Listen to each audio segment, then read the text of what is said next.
Bonjour à tous, merci d'être présents si nombreux et merci aux organisateurs pour l'organisation de ce colloque. Alors, l'effacement des données policières et judiciaires, ça concerne les gens qui sortent de prison, mais en réalité, ça nous concerne tous un peu parce que vous verrez qu'on est tous susceptibles d'être inscrits à un moment donné dans une banque de données policières, étant donné l'importance et le nombre de cette banque de données qui se sont développées ces dernières années. Je passe à la suivante. Comment ça fonctionne? Voilà. Non, c'est pas ça. OK. Comment est-ce qu'on fait? Voilà. Alors, les banques de données opérationnelles, ce sont les banques de données, enfin, ça s'oppose aux banques de données techniques qui, elles, visent les banques de données type ANPR. On voit qu'il y a un système automatique de plaques d'immatriculation. Et donc, il y a 4 grands types de banques de données. C'est la BNG, les banques de données particulières, les banques de données de base et les banques de données communes. La BNG, c'est la plus importante et la plus connue. Elle comprend l'ensemble des données qui sont traitées à des fins de police administrative et à des fins de police judiciaire.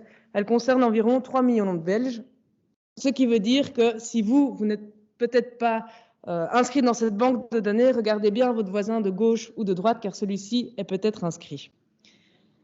Les banques de données de base, ce sont les banques de données locales qui sont créées au profit de la police intégrée. Elle concerne également des données qui sont traitées à des fins de police administrative ou de police judiciaire. Et elle comprend par exemple les rapports administratifs, les procès-verbaux ou les rapports judiciaires liés à certains événements ou à certains, donc l'ensemble des données qui sont créées par la police locale et la police fédérale dans le cadre de leur mission. Les banques de données particulières, ce sont les banques de données qui sont créées au sein des services de police pour des besoins particuliers et dans des circonstances spécifiques. C'est donc extrêmement large. Selon l'organe de contrôle de l'information policière, il en existerait environ 800. Un exemple qui est assez connu, c'est la police Bruxelles XL, qui a une espèce de tagothèque, donc pour pouvoir identifier les personnes qui seraient les auteurs de graffitis. À la différence des autres banques de données, et j'y reviendrai, c'est important, les responsables du traitement, donc les personnes qui déterminent les moyens et la finalité de ces banques de données, ne sont pas les ministres de l'Intérieur et de la Justice, comme c'est le cas pour les autres banques de données. Les responsables du traitement sont ici les chefs de corps, le commissaire général, les directeurs généraux et les directeurs. Et donc, c'est un ensemble de personnes assez variées. Les banques de données communes, elles, ont été mises en place assez récemment, puisque ça date d'une loi de 2019. Elles sont créées par les ministres de l'Intérieur et de la Justice en matière de terrorisme et d'extrémisme. Et il s'agit par exemple des banques de données qui visent les Foreign Terrorist Fighters ou encore les propagandistes de haine. Ici, il faut une déclaration auprès du comité R et auprès de l'organe de contrôle pour pouvoir mettre en place ces banques de données, même si on voit que leurs avis en pratique ne sont rarement respectés. Au niveau des bases légales, alors tout ce qui concerne la gestion de l'information est encadré par la loi sur l'information policière. On voit que les droits des personnes concernées ne sont pas visés par la loi sur la gestion de l'information policière, mais sont encadrés par la loi du 30 juillet 2018. C'est donc assez particulier puisque c'est une loi générale, une loi cadre qui encadre les droits des personnes concernées qui, eux, ne sont pas visés par la loi sur la fonction de police. Pourquoi? Parce que les droits des personnes concernées font en réalité l'objet d'une modification suite à l'adoption de la loi du 30 juillet 2018 qui, elle, transpose une directive européenne qui est la directive 2016-680. Et de nouveau, c'est important et j'y reviendrai. Alors, les règles générales relatives au traitement, ce sont les règles qui sont prévues en matière de protection des données, c'est-à-dire que les données doivent être adéquates, pertinentes et non excessives au regard des finalités pour lesquelles elles sont traitées. Et ces données doivent être effacées si on voit que ces critères ne sont plus remplis. Le problème en pratique, c'est que l'effacement des données n'a rien d'automatique et que la personne qui a encodé les données ne va pas s'assurer de la pertinence de celles-ci. Et donc, en général, ces données, même si elles ne sont plus valides, vont rester encodées jusqu'à ce que le temps et la durée de conservation des données soient définitivement aboutis. Alors, depuis 2019, les services de police ont la possibilité de traiter certaines catégories particulières de données. C'est les données qui sont particulièrement sensibles en raison de l'ingérence pour les droits des personnes concernées. Donc, cela vise, par exemple, les données de santé, les données biométriques ou les données génétiques. C'est assez problématique pour les données de santé parce que ce sont des informations qui sont collectées par les services de police et donc pas forcément par un professionnel de soins de santé. Et c'est par exemple un policier qui estime qu'une personne peut avoir certaines réactions excessives ou certaines réactions en cas d'enfermement dans une cellule. Eh bien, il pourrait encoder cette information dans la banque de données. Le problème, c'est que la santé, c'est quelque chose qui évolue et donc une personne peut voir cette information encodée pendant de nombreuses années, alors qu'en réalité, ce n'est absolument plus le cas. Ceci a été dénoncé, par exemple, par l'organe de contrôle de l'information policière, où on voit que les données de santé sont parfois encodées à la légère. Ici, il s'agissait d'une personne où il était inscrit qu'elle était séropositive, alors que ce n'était pas le cas, et c'est resté évidemment encodé pendant de nombreuses années. Pour le surplus, c'est au ministre de l'Intérieur et de la Justice, en fonction de leurs compétences, de déterminer par directive contraignante quelles sont les règles d'accès à ces données, donc quel service peut accéder à telle banque de données, les règles relatives à l'interconnexion entre les banques de données, qui est aussi assez critiquable, mais je vous renverrai à la contribution sur ce point.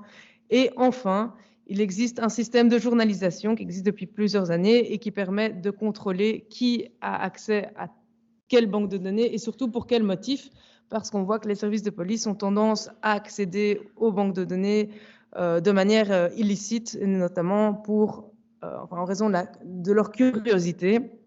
Un exemple qui était cité par l'organe de contrôle de l'information policière était le fait qu'il y avait de nombreux accès aux banques de données suite à l'élection de Miss Belgique. Voilà, c'est étonnant, mais ce fut le cas. Alors, pour la durée de conservation des données, c'est assez difficile à comprendre à la lecture de la loi, mais en gros, vous pouvez retenir que la conservation des données est liée à la catégorie de personnes qui est concernée.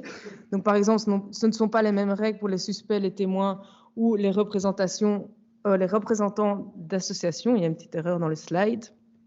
Alors, il faut savoir que les mineurs de moins de 14 ans ou plus peuvent faire l'objet d'un enregistrement dans ces banques de données et en fonction de leur âge, il faudra l'autorisation du magistrat. La durée de conservation est également liée à la gravité de l'infraction et elle est liée aussi à la banque de données concernée. Alors, il faut savoir qu'en théorie, une fois que la période est atteinte, il n'y a pas un effacement automatique, mais plutôt un archivage des données. Et à l'issue de cette période d'archivage qui est particulièrement longue, les données sont définitivement effacées. Le problème, c'est que ce système d'archivage ne fonctionne pas et donc, en réalité, les données ne sont pas effacées et sont conservées de manière intemporelle. Ça a encore été dénoncé par Médor il y a peu de temps et ceci se base sur l'affirmation de Frank Surman, donc, qui est le directeur de l'organe de contrôle de l'information policière. C'est évidemment contraire à la CEDH et en particulier l'arrêt Brunet contre France. Au niveau des droits à l'information, donc au niveau des droits des personnes concernées, vous avez le droit à l'information, le droit à l'accès et le droit à l'effacement des données. Le droit à l'information, c'est le droit de savoir quelles données sont traitées à quelle fin, dans quelle bande de données, pendant combien de temps, etc.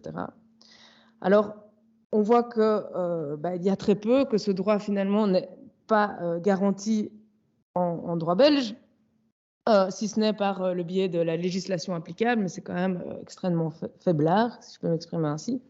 Il y a des limitations qui sont possibles, donc on peut estimer que, eu égard à la banque de données, par exemple en matière de terrorisme, qu'on ne puisse pas tout savoir tout le temps. Mais pour cela, il faut une loi qui soit adoptée et qui précise les raisons de la limitation de ces droits. Chez nous, ce n'est pas le cas. Il n'y a pas de loi qui déjà garantit le droit à l'information de manière générale et surtout, il n'y a pas de loi qui limite ce droit à l'information. Ça, c'est pour le traitement de données a priori, donc le fait de savoir de manière générale que vous pouvez faire l'objet d'une inscription dans une banque de données.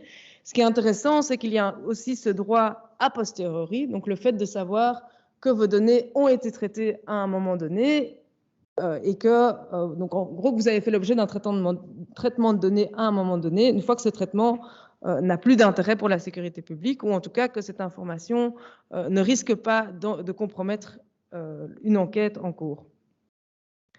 Ce droit à l'information a posteriori est un droit qui est en train de se développer au niveau de la Cour de justice de l'Union européenne et de sa jurisprudence, qui rend des arrêts assez importants en matière de protection des données ces dernières années.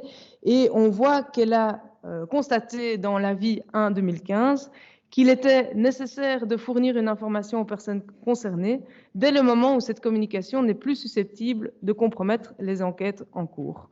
Pourquoi? Parce que ce droit à l'information a posteriori, donc une fois que ce traitement n'est plus justifié, on n'a plus eu lieu d'être, permet à la personne concernée de demander l'effacement de cette banque de données. Parce que si vous ne savez pas qu'à un moment donné, vous avez fait l'objet d'un traitement, bah forcément, vous ne pouvez pas en demander l'effacement. Outre le droit à l'information, se pose la question du droit d'accès à ces données. Alors, en théorie, le droit d'accès aux données à caractère personnel s'exerce auprès du responsable du traitement, de celui qui traite les données. Maintenant, on voit, et donc je vous l'ai expliqué en début d'intervention, que les responsables du traitement, si en théorie c'est le ministre de l'Intérieur et de la Justice, eh bien, il y a également les banques de données locales, et là, c'est le directeur, c'est le chef, je ne sais plus exactement tous les noms, mais on voit qu'il y a énormément de responsables du traitement, et donc il peut s'avérer impossible pour la personne concernée de demander un droit d'accès auprès du responsable du traitement, parce qu'il n'est pas possible de déterminer qui est le responsable du traitement. C'est pourquoi la loi prévoit que pour les données policières, les droits s'exercent auprès de l'organe de contrôle de l'information policière, et cet organe peut limiter vos droits dans certains cas particuliers lorsque la loi le prévoit et pour des raisons proportionnées par rapport à l'objectif poursuivi. Si une loi particulière prévoit qu'on limite vos droits, alors l'organe de contrôle peut se limiter à indiquer que toutes les vérifications nécessaires ont été faites. Autrement dit, il ne doit vous donner aucune information sur les données qui sont traitées par les services de police et il ne doit pas vous dire si des données ont été effacées et s'il estime que des données n'étaient pas pertinentes ou non valides. Le problème, c'est qu'on voit qu'en pratique, l'organe de contrôle n'a pas attendu qu'il y ait une loi qui limite le droit d'accès aux données, mais se limite de manière systématique à indiquer que toutes les vérifications nécessaires ont été faites. En d'autres termes, nous sommes tout un chacun dans l'impossibilité de savoir si des données sont traitées par les services de police, que vous soyez suspecté d'avoir commis une infraction ou encore victime d'une infraction ou concerné, donc tiers à une infraction pénale. Vous êtes dans l'impossibilité de savoir qui traite des données, comment, à quelle fin, pendant quelle période, pour quelles raisons, et surtout dans quelle banque de données, quel est le responsable du traitement. Systématiquement, l'organe de contrôle va se limiter à indiquer que toutes les vérifications nécessaires ont été faites, et ce, indépendamment de l'objectif poursuivi.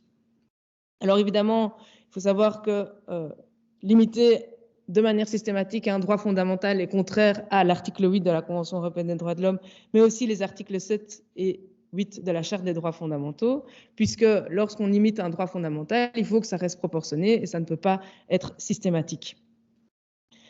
Alors je vous l'ai dit, la loi du 30 juillet 2018 se transpose une directive européenne et c'est là où c'est intéressant parce qu'on peut évidemment s'interroger sur la compatibilité de notre droit national avec la directive 2016-680.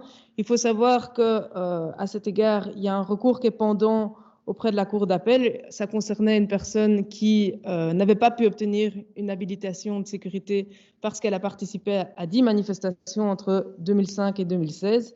Et donc, cette habilitation lui avait été refusée, donc elle n'avait pas pu participer à un événement. Et donc, il y a un recours contre l'organe de l'information policière auquel s'est joint par ailleurs la Ligue des droits humains. Et on espère qu'une question préjudicielle sera posée à la Cour de justice de l'Union européenne afin de modifier ce système. Alors rapidement, la loi du 30 juillet 2018 indique que pour tout ce qui est prévu au niveau judiciaire, là il faut se référer aux lois particulières, en l'occurrence le code d'instruction criminelle.